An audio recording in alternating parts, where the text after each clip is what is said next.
Donc, voici une explication de comment fonctionne le spectromètre. On a d'abord une petite fente d'entrée ici. Son objectif, c'est de simplement avoir un beau faisceau de lumière qui arrive. Et si on a toutes les couleurs, on a donc un faisceau blanc que j'ai séparé en différentes couleurs. Donc, on voit du bleu ici, du vert et du rouge, mais il y aurait tout le spectre qui est là. Mais j'ai seulement comme 3 feutres de couleurs différentes. Et on va arriver ici avec notre faisceau de lumière qui va frapper ici le DVD. Le DVD a ces petits sillons qui sont tous comme ça. Et le but du DVD, c'est de servir de réseau pour séparer la lumière. Il y a une partie de la lumière qui va continuer tout droit, mais nous, on ne va pas regarder cette lumière-là.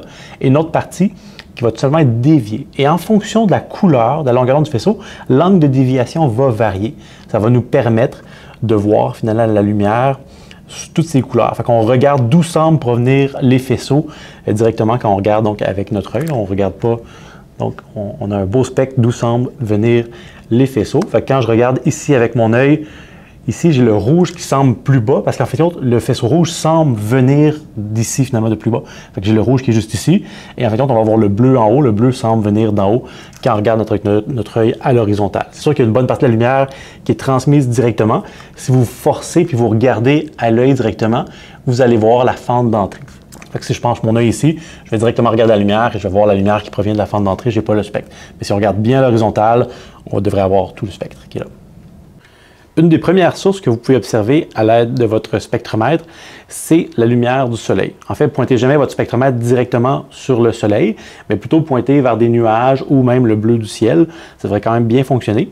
Et pour pouvoir vous montrer ce qu'on devrait voir, on va utiliser la magie du montage vidéo. Alors, je vais remplacer mon œil par mon téléphone cellulaire, puis je vais enregistrer une courte vidéo que je vais aussi rajouter directement donc, dans l'écran. Et on va pouvoir voir donc le spectre du soleil. Vous devriez voir un beau spectre en continu. Et parce que le soleil, c'est un corps noir finalement. Donc un corps qui a une température qui émet donc la lumière. Et on a un beau spectre en continu. On a tout le visible qui est possible de voir avec notre spectromètre.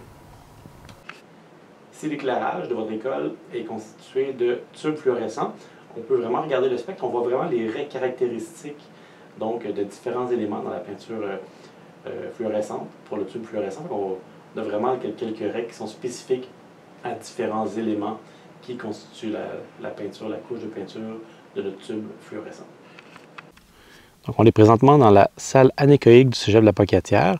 On n'est pas ici pour utiliser le fait que c'est une chambre sans écho, mais simplement pour utiliser l'éclairage au DEL qui se trouve au plafond. Et là, on voit donc qu'on a un spectre qui couvre tout le visible, mais ce n'est pas un spectre aussi uniforme que pour le soleil. Donc, on voit directement le spectre, mais il y a quelques séparations entre les longueurs d'onde. Donc, ici, on a une lampe à hydrogène et on peut vraiment voir les caractéristiques donc, de notre lampe à hydrogène. Et ce qu'on voit, c'est la série de bonheur, celle qui est visible dans le visible. Et ça a particulièrement aidé Niels Bohr à développer son modèle de l'atome.